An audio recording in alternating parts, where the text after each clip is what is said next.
One of the key things I recommend you do when you're making contact with websites and webmasters is actually keep a record, because you want to find out which of your messages has the most impact, where you're managing to find your search categories, or not where you're finding your search categories, but where you're finding your websites to contact from in the first place, and so on.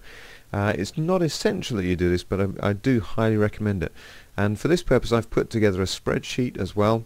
If you're used to using spreadsheets just for making notes, literally nothing else, you're not doing fancy graphs or anything like that, but just for making notes, then that would be my recommendation. You can get a copy of the spreadsheet that I use from below this video. I'll just quickly go through to give you an example as to how I would do this as well. So for instance, I'd have the date, today's date. I would make the Google search phrase, keep a record of that. So where did I find the websites, what was I searching under, because I don't want to have to go back across sites I've already found in a few weeks time and find out that I've already contacted those. The website address, just to give a general flavour of where the website actually is. The email address, if I managed to find the actual email address as opposed to a form. If it was a form, then I'd put not applicable for the actual contact email address.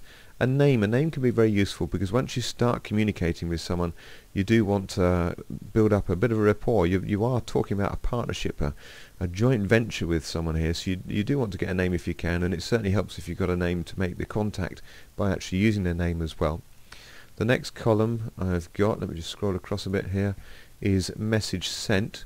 On your messages that you compose, I'd keep a record of all those and I'd number them. So for instance, I sent to Jane message number 2, and the next column here, replied, yes or no, or the date rather, that there was a reply, and then interest out of 10. So it gives me a quick reference to find out who's most interested, who I need to go back to and chase up with, and so on.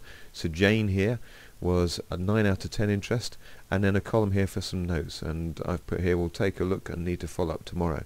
And so that's how you can keep a record of things. An interest there of 0 means not interested at all, and if you don't get a reply date there, you might want to resend again to be able to follow up. So that's just keeping a record, and it keeps your business structured, keeps you focused on what you're doing, and you can start to see how your business contacts grow, how much response you're getting to different messages. You might have a message which is a really poor message, and you'll start to spot that because you get no replies and so on. And just keep records so you can see how your prospecting is developing.